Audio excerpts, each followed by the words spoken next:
waxa uu ahaa kulan ballaaran oo ay isugu yimaadeen mid ka mid ah beelaha Puntland kaasoo lagu taageerayay diiwaangelinta doorashooyinka qof iyo cod ee Puntland ee ka socota gobolada Bari, Karkaar iyo Gardafuul isla markaana magaalada Boosaaso ay ka mid tahay magaalooyinka ay sida xawliga dadku isaga diiwaangelinayaan goobaha diiwaangelinta.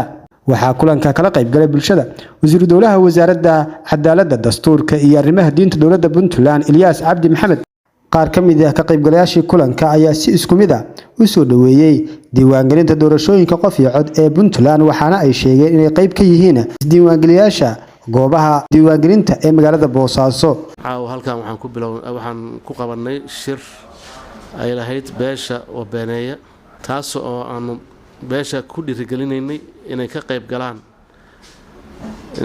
galaan doorashada qof iyo cod ay isna diiwaan geliyaan iyagoo laga rabo macnaha iyagoo badan inay isdiiwaan geliyaan.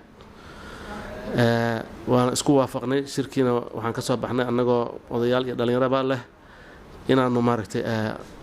inaanu si mugli ah aan uga qayb qaadano isdiiwaan gelintaas. ilaahayna waa nagu guuleysay alxamdulilaahi rabbil caalamiin. waxaana ka codsanaynaa beeshu inay ayido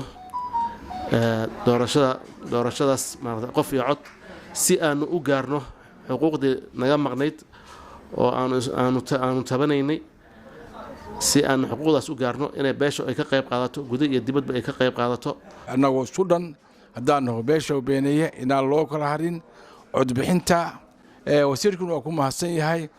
annaguna waxaan isku raacnay haddaanu beesha nahay maadaama aan wax badan tirsanaynay in maanta aan laga harin codbixinta. waana dhammaanteena waa isku raacnay. waxaan wargelinaynaa dadka dibadaha iyagana waxaan jecelahay inay iyaguna nagu soo taageeraan. waana ku mahadsan yahay wasiirku. arrintaasna waa dhammaatay ummadda Soomaaliyeed oo ku nool gobolka Bari khaasaan Boosaaso. waxaan kula talinayaa anuu ganacsade Cabdiqaadir Ruux Xasan in loo dariro diiwaangelinta hadhow markii diiwaangelintu dhamaato qofka codkiisa isaga xor u ah meeshuu doon ayuu siin karaa.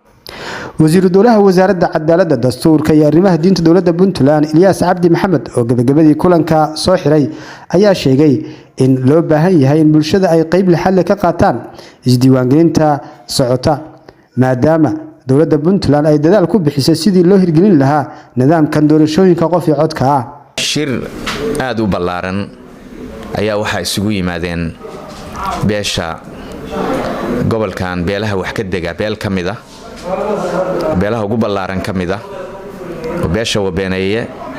shirkaasna aan soo agaasinay aniga iyo guurti iyo ganacsato intaba. waxaan uga mahad celinayaa sida ay mugale ay u soo buuxiyeen shirka una yimaadeen. sidoo kale shirka waxa ka soo baxay beeshu inay si toos ah u waafaqday barnaamijkan qof iyo cod. sidoo kalena ay isdiiwaan gelinayso beeshu guud ahaan isu diiwaan gelin doonto haddii alla yiraahdo si ay u helaan fursadihii iyo saamigii ay ku lahaayeen Puntland iyo gobolka Bari intaba xuquuqdoodiina ay u heli lahaayeen.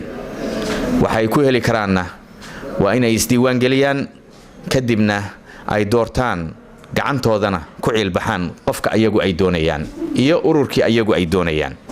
aad baad u mahadsantiin.